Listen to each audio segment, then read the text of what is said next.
So anyway, we're going to do some training. You can't, if you're watching on the video, you can't see that all the guys are here. It's actually an internal training video, but I may well put it out on Mr. YouTube. So we're going to talk about the indicator. Why is it so special? I get lots and lots of questions. How do you connect solar panels to it? How does it work? How does it work with other systems? So the idea really is to understand a bit about what it's all about. So the indicator, as you know, I'm going to draw. My drawing is terrible, but we've got that's the indicator. There's a door there. Okay, so that's the indicator. It's a container battery. It's a big container battery. Okay, but it's a bit more than just a container battery. Now a lot of people can consider. I'll delete that. A lot of people consider when they talk about container batteries, they talk the costs per watt. But they consider just a battery, and most container batteries are a container with just batteries in, nothing else. Our one is different because ours is a complete system. It is a complete solution. It is different to just a container battery. So going back a few years ago, container batteries used to be lead acid. And in fact, if you understand the market, most of the standby power on the national grid that doesn't use generators uses lead acid batteries, wet cells, the old lead acid batteries. Technology's been around for donkey's years, and like so the telephone networks and the old-fashioned telephone networks and the landlines and all the PBXs and all that, all the standby power was just simple lead acid batteries, and they last a long time, and that's where it's been for years and years and years until obviously the revolution of lithium. We also know that there are other technology that's used. So if you're talking about, to understand the whole thing, and if you're talking about technology, the other technology that's generally used in power stations and large-scale utilities is to use flow batteries.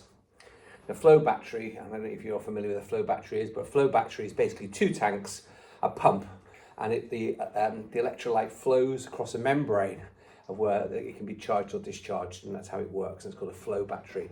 It's a mechanical battery. And they have lots of advantages, flow batteries, because they can zero discharge, they can go right down to almost zero, and there's lots of things. And there's some good things going on in Australia with a company called Redflow. We're working with Redflow, and they produce a small flow battery. But the thing with flow batteries, they are expensive, and they are not maintenance free. They require maintenance, but they last a long time. And then also understanding, people talk to me about technologies and talk about, say, well, what's coming next? It's going to be sodium battery. Sure, sodium battery will come, for sure, no doubt. The problem with sodium batteries is physically they're much larger than the lithium battery. And so maybe twice the size of the cell. They can similar properties. Cost-wise, they'll be cheaper. They'll be much cheaper. You're not going to see them in cars because cars are all about power density. And so they're very much going for the high power density, and sodium is not going to give you the power density. Not yet. I'm sure technology and other chemists and very clever people that are more brighter than I am will come up with some solution for the future. But at the moment, sodium is fun and it's there, but it's physically quite large, and they should be cheaper. But for us, we're not focused on sodium.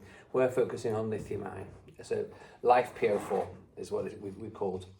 It's the same technology, and if you probably see some of the videos done by Elon Musk and Tesla, I mention them is because they're building this mega pack, this mega factory, mega pack, which great, it's proving the market's there, and they're using the same technology as what we're using, exactly the same technology.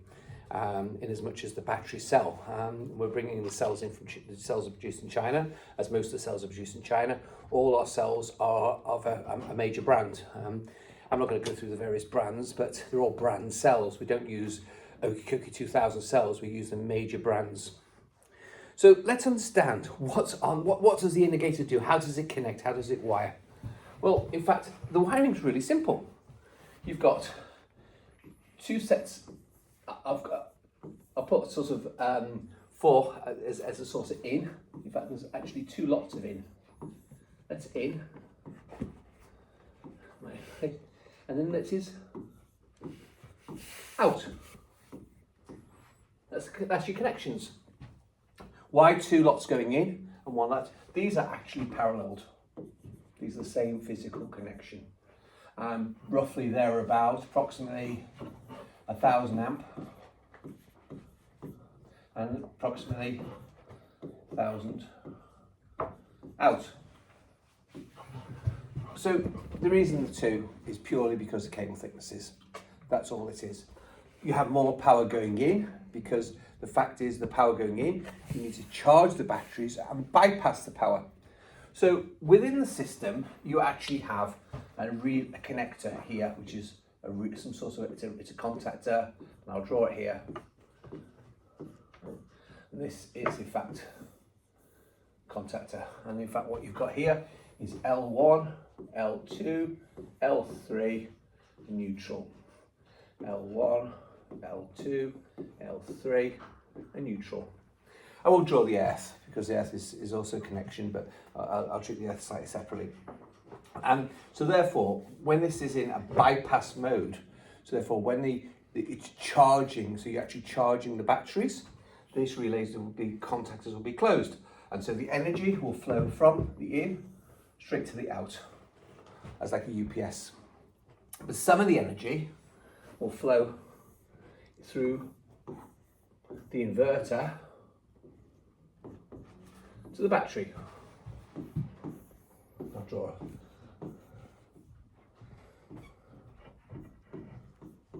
Okay, so you're going to get some energy, and obviously it's 3-phase, through to the inverter, into the battery.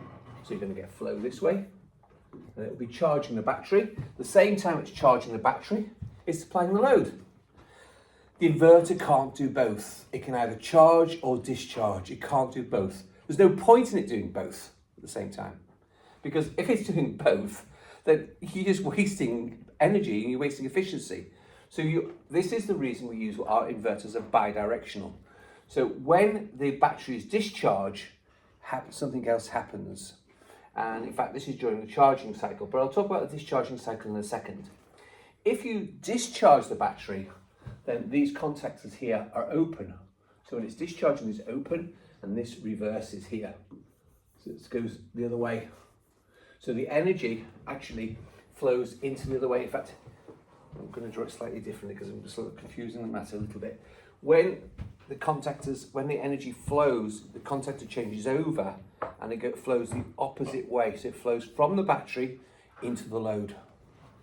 So I'll draw it very simple because rather than show the 3-phase, you've got in, out, and then you've got your inverter here. And so basically your power is either, you've got your switch here, so it's a changeover switch. It's easier to set it this way. So if it's just charging the battery, so we maybe get some better drawings done for the video, whatever. But if it's charging the battery, then it's connected from the in. This is the power coming in, and it will go into the battery. And then also, at the same time, it will have the connection to the output. At the same time, you've got your connection here to the output. So the energy is flowing from here to the out, and it's flowing here into the battery. It's flowing in both directions. If the inverter, if we're going on to UPS mode, this connection here, which is this connection here, moves across to here. And then, so therefore the energy then flows back that way, and there is no physical connection on the in. So you lose the physical connection. This contactor is open. Get used to using the screen as physical connection is open. So the in connection to the out is open, and this connects into it. Just understand its simplicity. It is only, and now all our inverters work the same way. So this is no difference to the way the standard inverters function. It works exactly the same way as our other inverters. No difference. It's a bi-directional inverter. So the power either flows from the in to the out and charge the battery, or the battery flows to the out and disconnects the in, if it's in UPS. It's got the internal islanding mode. You ask about how to connect solar panel. Now, inside the container, we've got our inverter array. So we've got our inverter array we've got our battery array. So we've got the inverter array, we've got a battery array. So if we want to connect solar panels, so first of all, inside the inverters, these are PCS type inverter. Do you know what PCS means? Power control system. It's a PCS inverter. PCS inverter is different to a hybrid inverter because it has certain parts missing. Not everything is in there. So it's a PCS. The PCS inverter is controlled by a full system, which is actually designed to manage larger systems. So one of the questions is, people say, well, can't you just use the battery solar panels in the MPPT? How many MPPTs on a 50 kilowatt? Is it 6? Is it 6 or 4? Okay. Right, okay, you go. Right. Nobody knows. Okay, I'm going to. So let's just talk about the MPPTs. Okay, if you use 4 MPPTs on each inverter, so that means you've got 4 MPPTs, and the double up, 1 inverter. Okay, so here you've got 16 connections. Okay, Over 4 MPPTs. yeah.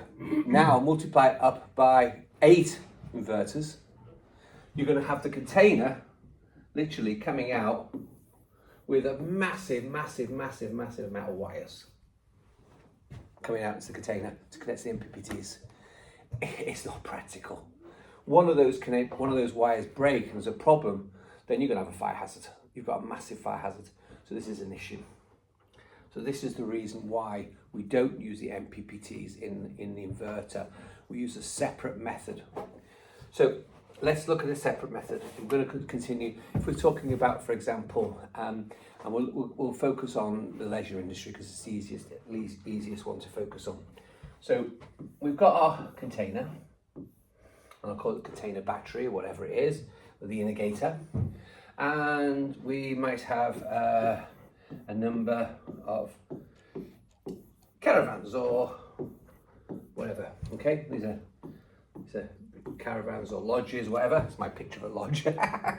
On each of these lodges, we will put some solar panels.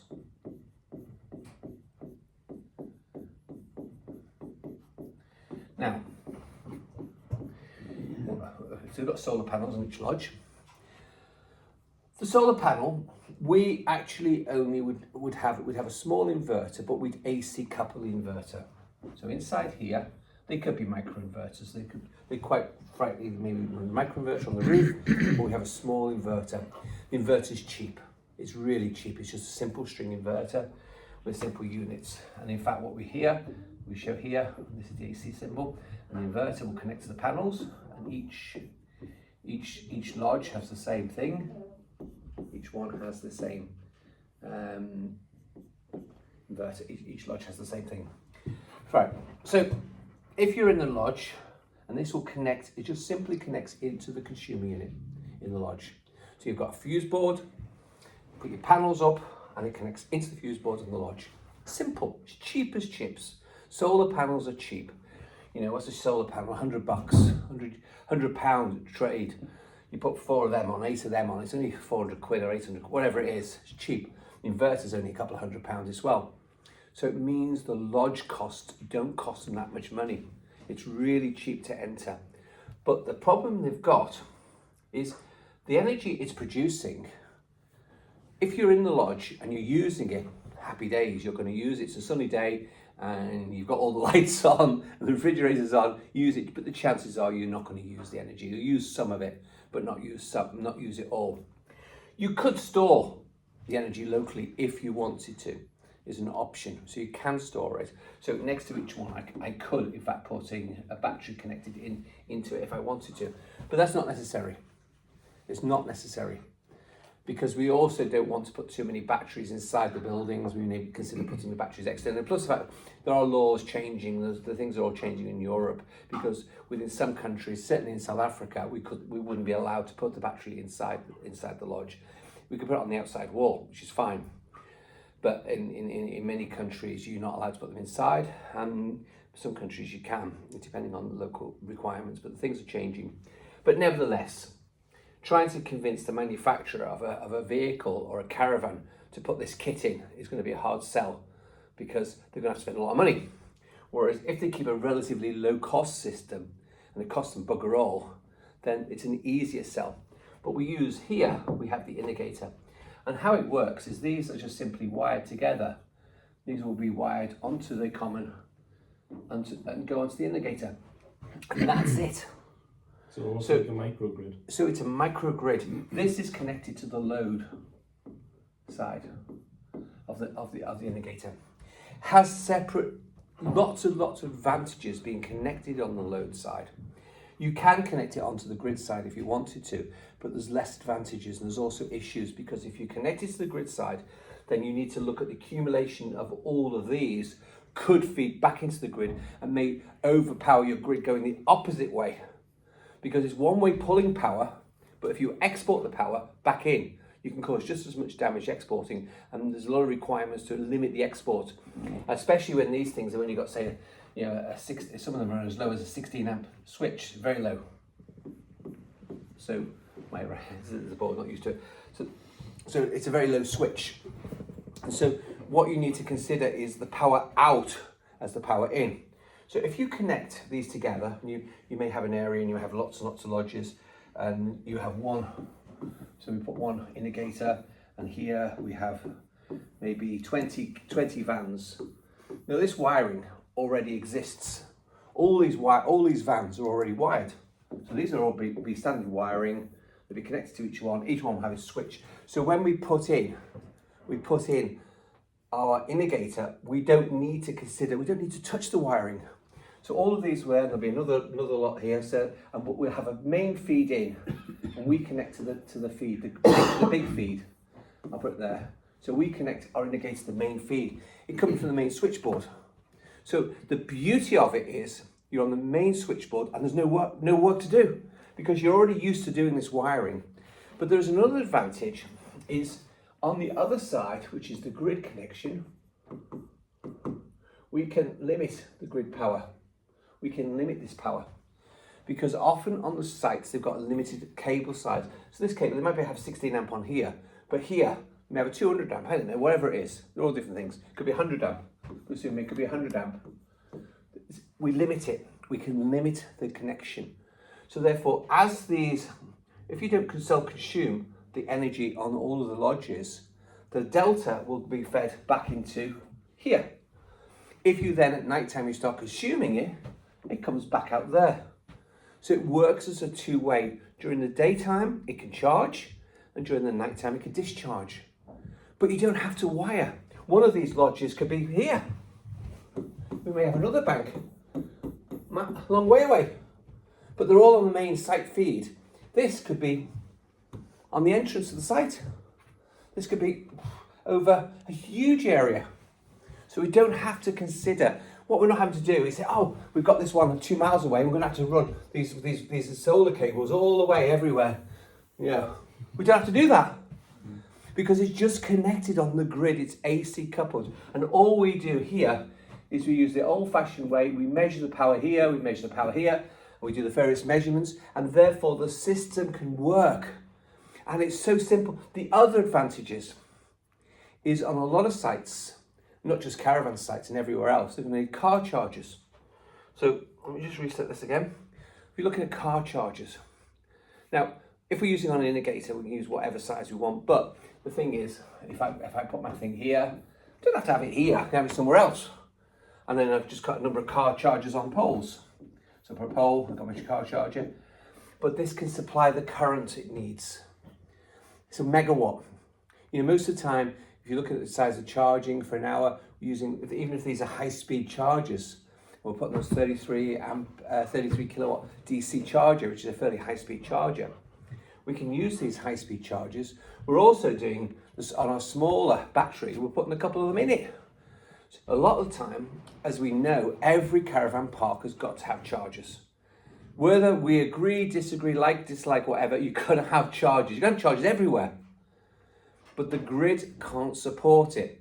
And we're seeing now in petrol stations, gasoline stations, banks of batteries hidden behind the building, lithium batteries, whatever. It's the same thing. But the beauty of the indicator is the job's done for you. It's a solution. You don't have to sit and design, oh, I've got to design my batteries, I've got to design my inverter, I've got to design switchgear, I've got to think about how am I going to use gas detection, I've got to do fire detection, I need fire suppressants, it's a legal requirement, I need the EMS to manage it all. You've got to think all these things, you're designing it. My contract's going to take about 3 or 4 weeks, maybe 2 months to build it all on the site and everything else. It's done for you. It's a single solution. It's done. It's completely complete. And that's what I was trying to say. Our solution is a complete solution. It's different. It's different to what most people, we're not selling battery. People say, oh, but I want water cooled. Yeah, there are batteries which are water cooled, and you have a water cooling tower somewhere else, and you have your inverter somewhere else, and all that, wonderful. Ours is air cooled. Because honestly, we don't want to tackle water inside the inverter, because normally a water cooled type, we've just chosen to do an air cooling system, but it's complete, and it also heats. So our system is not all about cooling, but our system can heat it, because in the UK, for example, not every day is summer. We get some pretty cold days, and as you know, lithium batteries, don't like the cold weather. They stop working when it's cold. So it's important to realise the cold weather is an issue. So our system reverses, and it keeps them nice and warm and snug, and it keeps the battery. The inverter don't matter. The inverter is different because they run warm anyway, and inside the inverter. And if you understand how the inverter works, because inside the unit is the thing. What we've got here, which is the batteries. The batteries are here, and here is the inverters are sitting here in one end, and there's a wall inside. You've got an entrance there, and you've got an entrance there. We have to keep the batteries nice and snug, certain temperatures, because they work well at certain temperature range. And in fact, the unit has got a massive lining right around it. It's lined, it's insulated, it's everything. Okay, it's nice and snug, and the batteries are really snug, and they're operating, all monitored. Here is the business end. Here's the control end. It's where all the monitoring is done, where all the switching is done. Everything is here. But the batteries are in a separate compartment, and inside the battery compartment we've got gas detection, we've got smoke systems, we've got auto fire systems, we've got the lot. It's all in one end, so it works.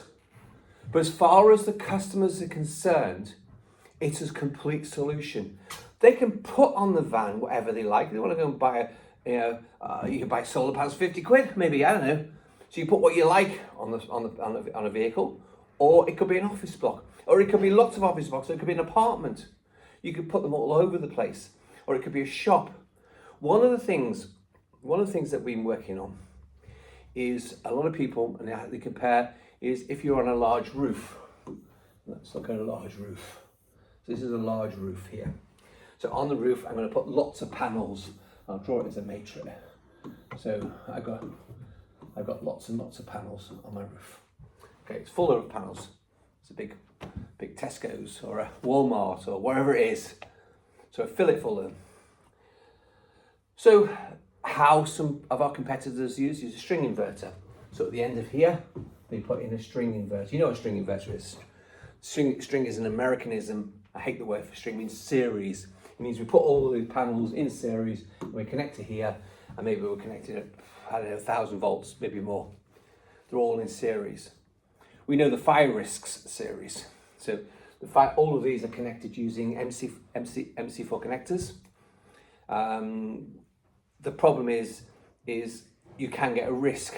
Nothing wrong with the connector, but if somebody goes on the roof, somebody trips over a cable, pulls that connector slightly apart, that could go on fire.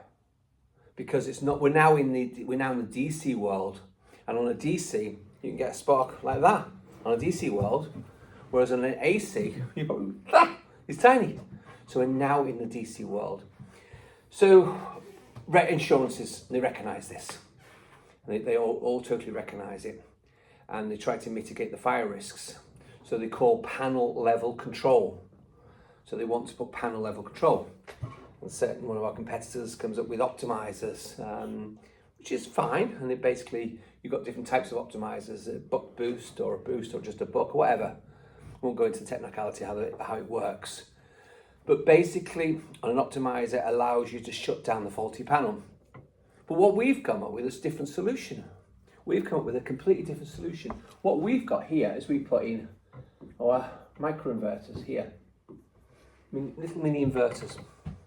Now, you're familiar with a microinverter. I think everyone's familiar with what microinverter.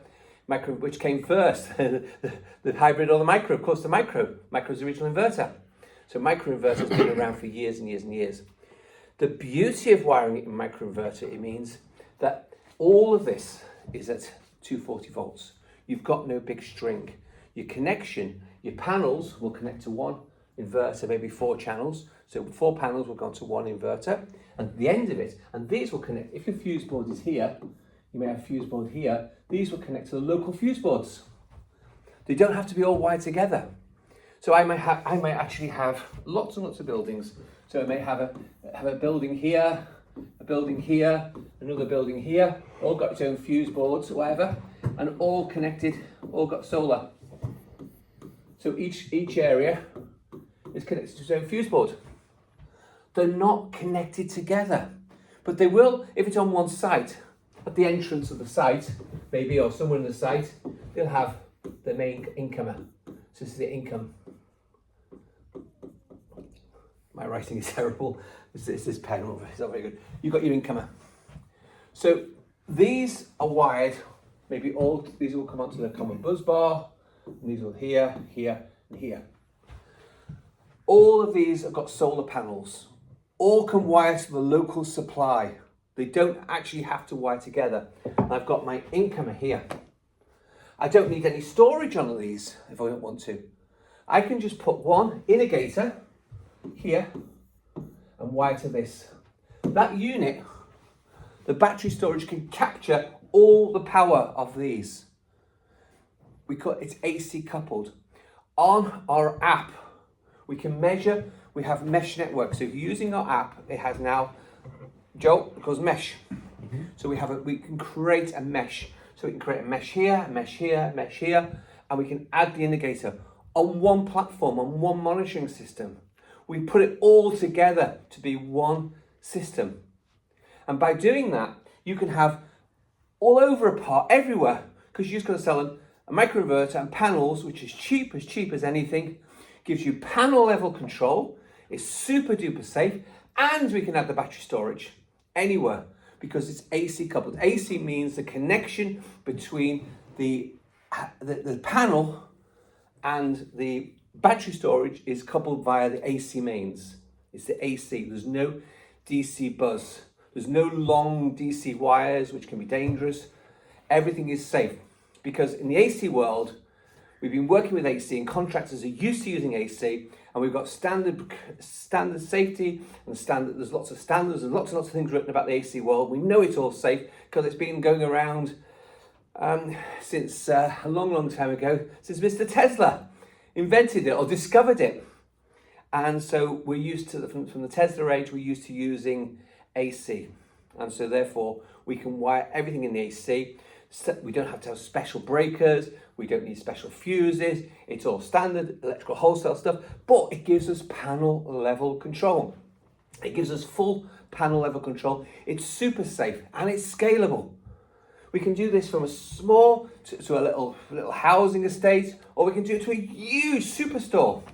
We can wire it in the same way, exactly the same way. It's just totally scalable. The thing that we never had is we had the indicator, which is the thing that sits at the end that captures the energy. Because there's one thing that's going to go on, all of these things. Sometimes, if you've got lighting, you've got all of these, you're either going to use the power that you're generating immediately, or you're not going to use it. Now, something on a small scale, you know, I talk about, I was in a Starbucks, and the guys were fitting a solar system. And I talk about some of my talks, and they were fitting the solar system on a Starbucks. And it was quite interesting. They said, well, we use 50 kilowatt hours of energy a day, and we've got a 50 kilowatt hour system, and 50 kilowatt hour, we reckon only 1 sun hour because the UK only uses 1 sun hour. So you put 50 kilowatts of battery panels, we use 50 kilowatt, we're not going to get an electricity bill. Absolutely crazy. Absolutely crazy. Impossible. They may save 20-30% electricity bill, but in that particular case, no. Because one is the profile comes like that as the generation comes, but their usage is more like that. So this bit here is wasted energy, and this is the use. They haven't got enough power because obviously the sun doesn't rise when they open up the doors. It's much lower generation. When they close the doors, maybe the sun has gone down. The energy is wasted. It's absolutely wasted. Certain companies try and sell this to schools. The same problem. I'm not mentioning who they are, but it happens. People try to sell this technology. So you have to store power. A good example, we've got a little carpet shop. I always use an example in Liverpool, and they've got a small battery system, and they haven't got an electricity bill. It's amazing. Because the panels are so efficient and they're so good, the battery storage makes a difference. You have to store that energy. And this is an example of store. The other thing, what you also got to realize is, I'm showing my baseline is that, but my baseline consumption is not like that. Because hot water things switch off and on, schools turn lights off and on, and it's more like, no, it's more like that. It's more like that. It's not like that. So it's completely different. So therefore, having the peak time, when it goes to peak, the batteries can compensate. If the sun is shining and it's below the line, it goes one way, it'll start charging. If it goes above, it'll start discharging. It's bi-directional. The unit can work both ways. The same as the indicator, it works both ways. And that's why the connection is so simple. It's basically an in connection and out connection, and that's it. It's a complicated piece of kit, but everything is all done in the software. As far as the electrical contract's concerned, 1 in, 1 out. Simple. I know we've got 2 in purely because we have to have double the size because we have to charge the battery as well as bypass the power. But that's the thing. It's simple technology. If you're a supermarket and you want to put car chargers and you haven't got enough energy, put one of our small units in, job done, finished. If you're a garage and dealership, every dealership's going to have EV power to charge their vehicles. Most businesses only have 300 amp per phase, 300 amp. That's not going to get you very far. If you need 100 amp just to charge a car, and you've got, I've got to put 3 cars on. So often people, and I often talk about it, is when people talk about, is they said, but my car chargers are dynamic load balancing. Sounds wonderful. That means if you've got 10 chargers and you've got enough to power one of them, it just splits the power between them all. Pretty useless. I always use the scenario as like a load of rugby players going into the pub and all wanting a pint each. And as John Fennell said to me once, he says, it's not 1 pint each, it's 10 pints each. Please be correct, they all want 10 pints each. And the barman's only got a couple of beers. You can have a little bit, you can have a little bit. What's the point? What's the point of even going in there? What's the point of plugging your car in if you haven't got the energy? It's about energy availability. If you're on a site and they've got to put car charge and they're going to have to put them on charge, or you're a garage or a supermarket, use one of our solutions, job done. Plug it in, solution done. Job done, fixed. Okay, what's next? We've got car chargers, tick, got it, fixed. Why can you do it? Because one of the things we can do also, if you've got solar panels, fantastic. If you haven't got solar panels, we can trickle charge off the AC. We can limit the amount of power we take off the AC.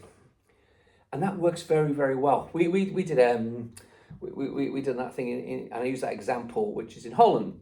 It was just a little lodge, and it was Andy and it was a friend, and we put in a system in the lodge, and they had a 16 amp or 15 amp supply, and now he's got 100 amp inside. You can do everything, because one of the things is you can put a small amount of power, Same with the indicator, you can trickle charge it. It's a bit like a toilet, the cistern. Your water's filling up slowly and you flush it and woof, a load of water comes out. So you can fill it up slowly. And same in the supermarket or a garage at night time when there's nobody there, we can fill the batteries up. It's not important we do it on a timer.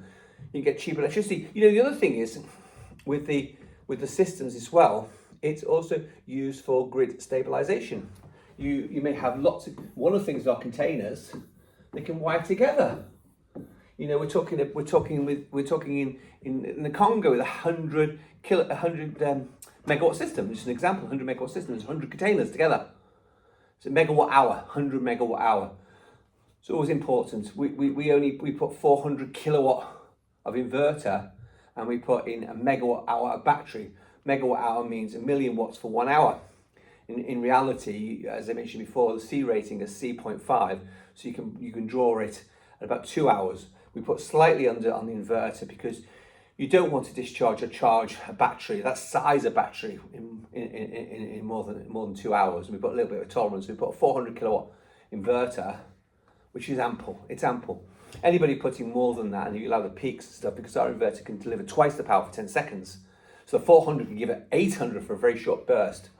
So you really don't want more than that because it's going to cause you problems against the battery. So as a ratio, we've done all our calculations, and we reckon 400 with a 1 megawatt is perfect. 400 kilowatt inverter, 1 megawatt hour of battery. Just consider, people often ask me, how does it work with a generator? How do you compare? Because you can obviously use generators. So on my connection here, I can actually connect it to a generator. The generator will connect to the grid side. So where the grid connection is the generator connects there. And we can use lots of methods, but it doesn't physically need to connect other than the grid. You know, to understand the difference, often people refer to KVA as into kilowatt. So KVA as to kilowatt hour or kilowatts. So your KVA, and you've got your watts. KVA is basically kilovolt times amps.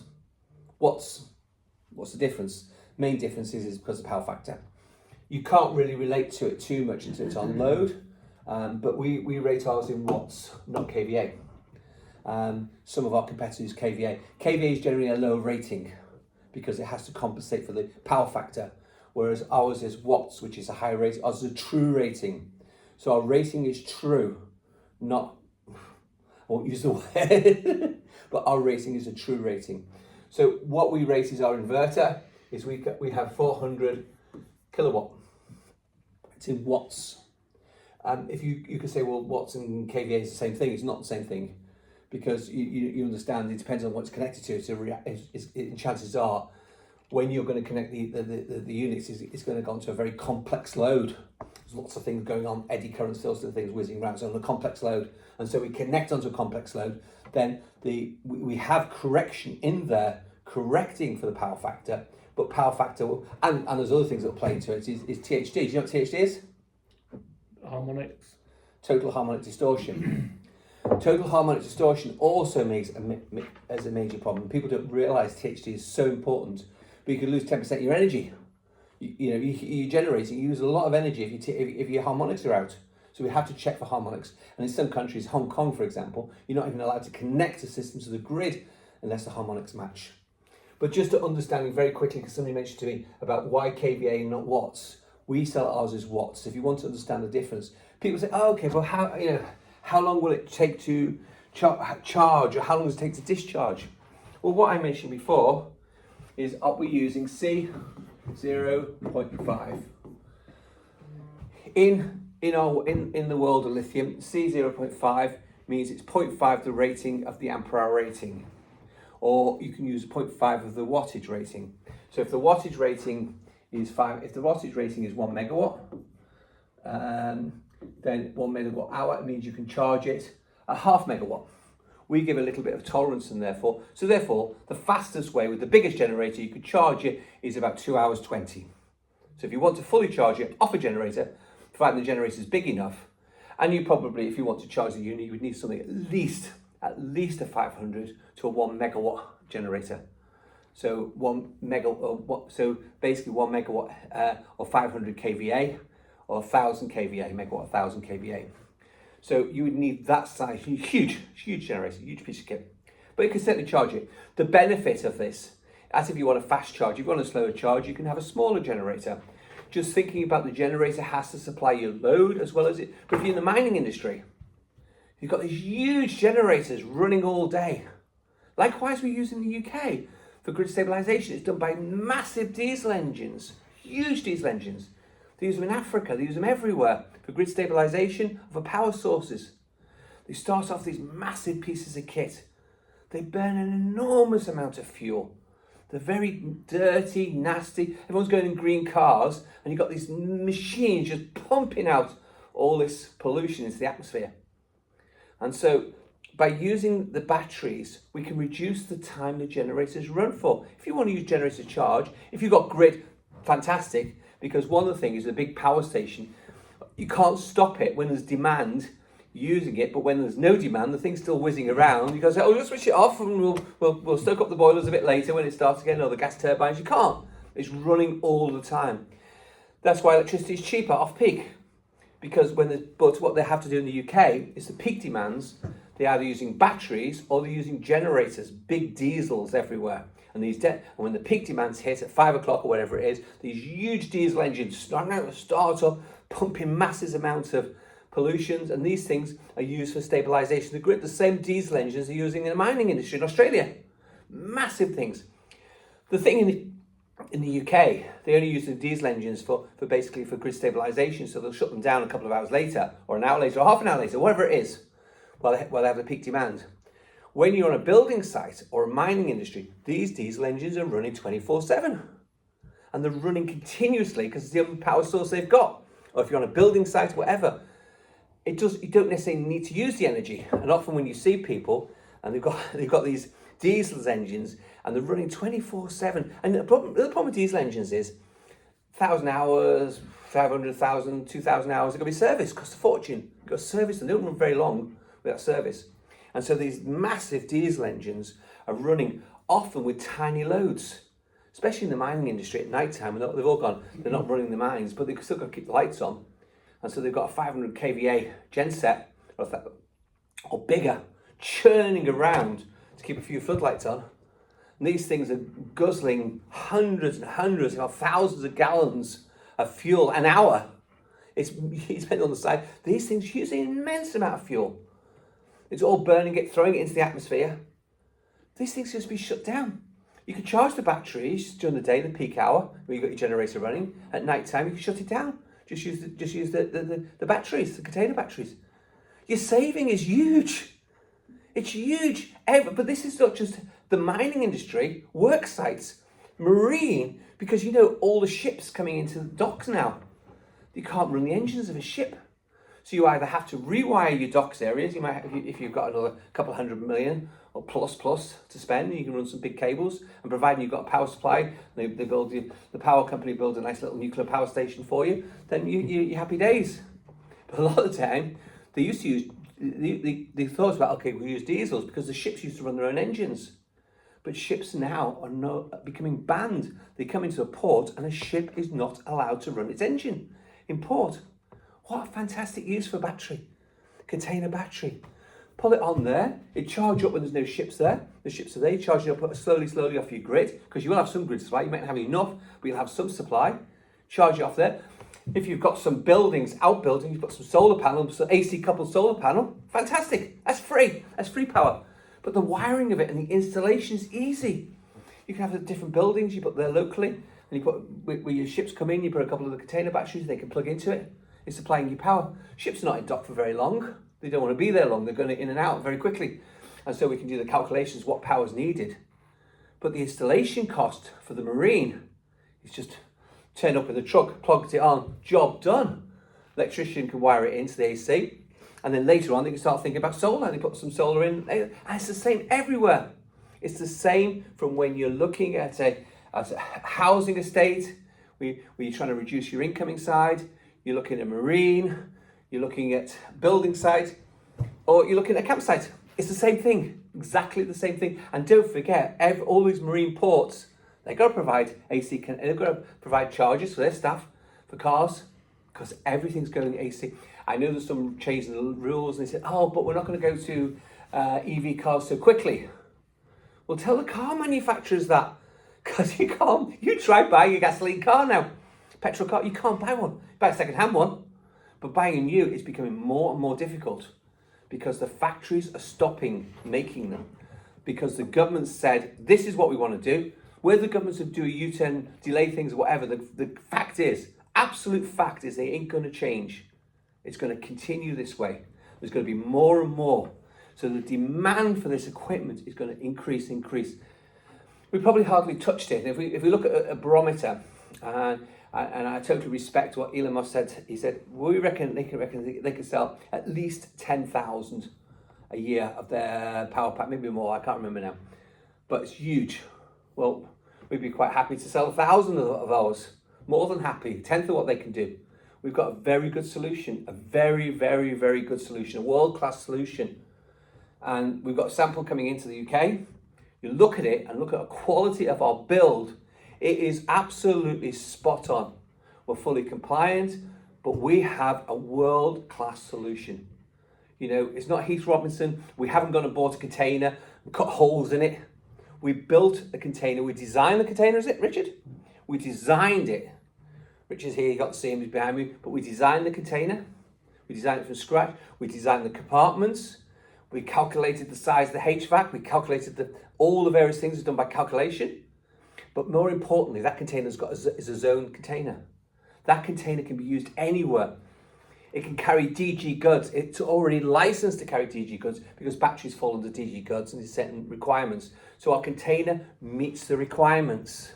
It fully complies. And therefore, we have the local approvals to the equipment. It is a solution, and our solution is just basically plunk. We have a solution there, a complete solution, and it can be used anywhere at all. That's the benefit. It's the beauty of it.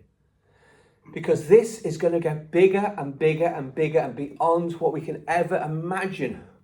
At the moment we're selling small inverters and a couple of batteries. And yeah, the market's good. It's okay. It's a good market.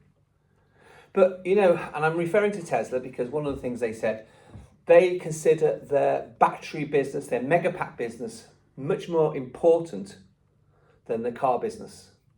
Because revenue-wise, our indicator and Tesla's megapack will be huge. And they have to, people understand is, you know, Sunsynk, we're a player, we're in this business. We are really in this business now, and we're not going to go away. We've invested a lot of money doing what we've done.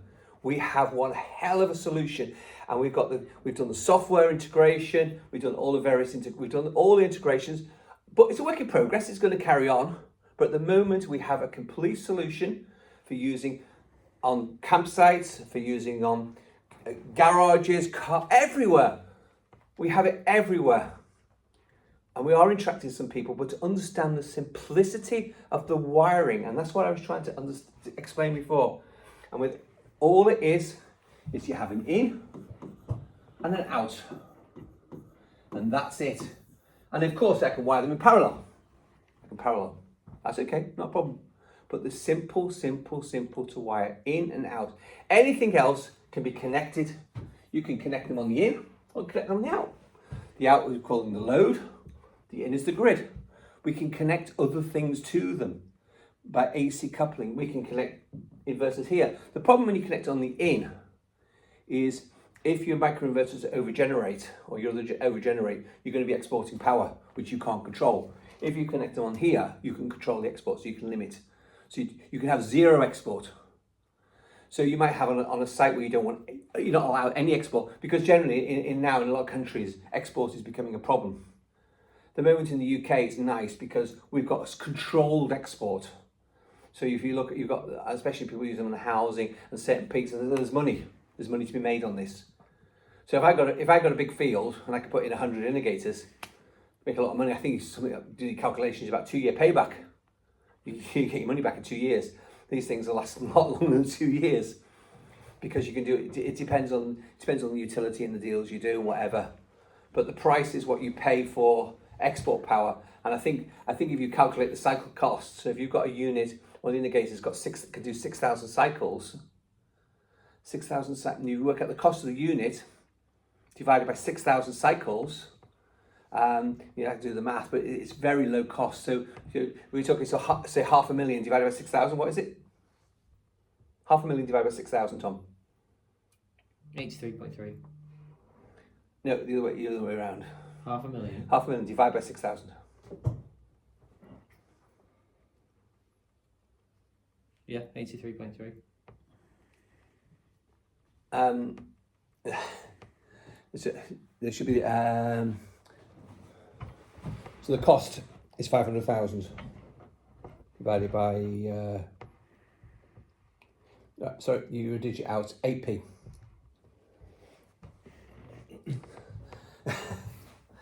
Right, you digit out.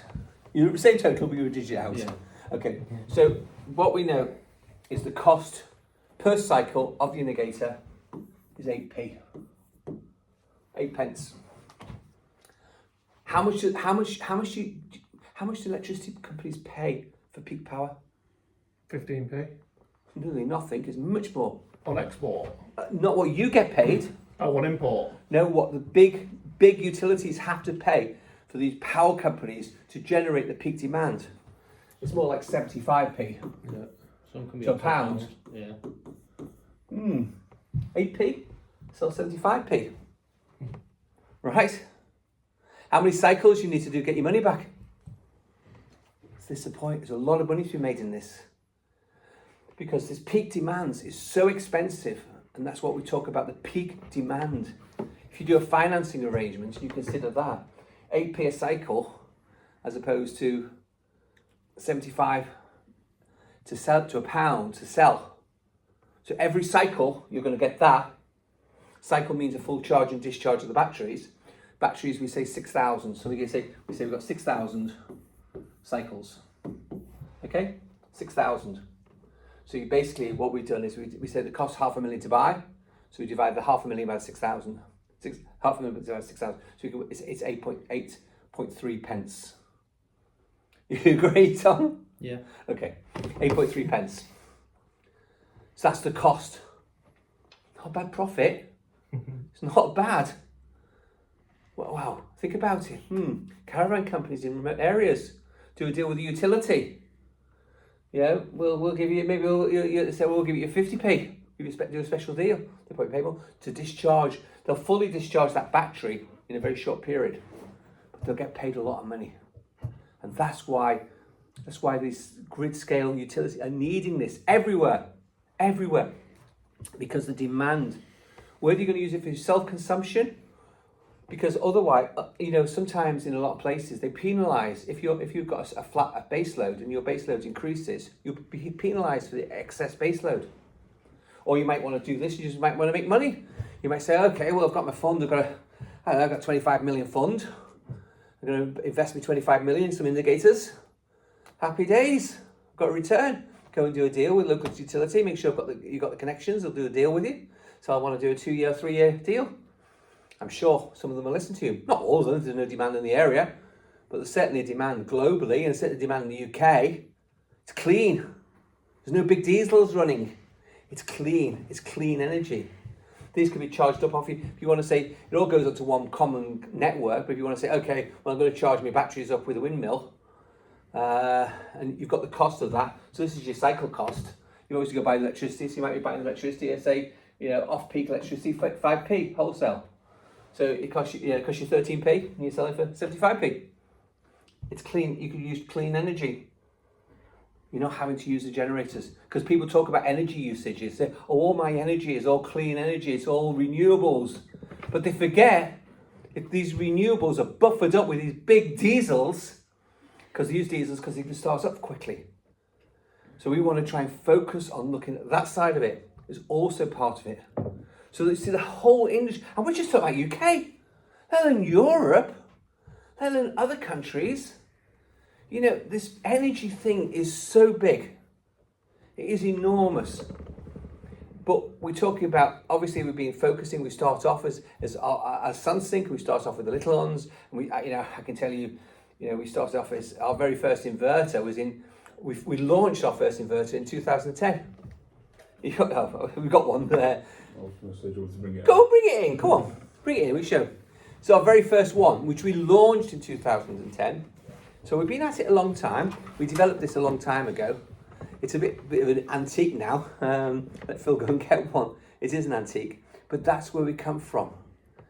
And so we've grown from doing that, and then obviously to the battery storage. But now it's about high energy. Look at this. This is it's quite heavy. It's our first one. Sunsynk. So our very first Sunsynk inverter, 2010 we launched it, in a box with a load of solar panels. Yeah, spent a fortune getting the approvals. I launched this and I said, oh, this is going to make us a millionaire. Well, we didn't sell very many, unfortunately, but it's a great, I had the idea. We didn't sell that many, but it shows we've got history. It shows where we're coming from. It's the similar technologies in a microinverter nowadays. Very different. Things have moved on massively, massively. And also the improvements of the panels efficiencies and everything is better and bigger. And the energy demand is bigger. And that's where we're going. And we're taking from using our microinverters. So I've been talking about microinverters in multiple systems, in vehicles, for caravans or for lodges or for supermarkets. We've got a whole load of roofs giving you panel level control, all reporting back into our system. We're talking about using the string inverters and connecting it.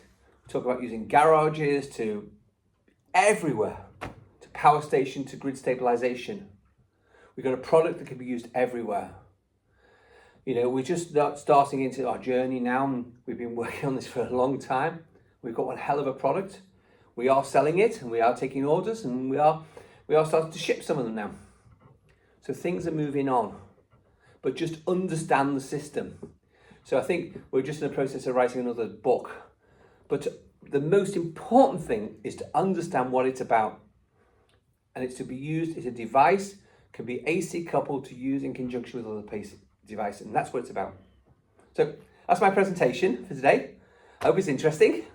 Yeah. Any questions? What's the warranty on it? 10 years. Brilliant. Thanks for following.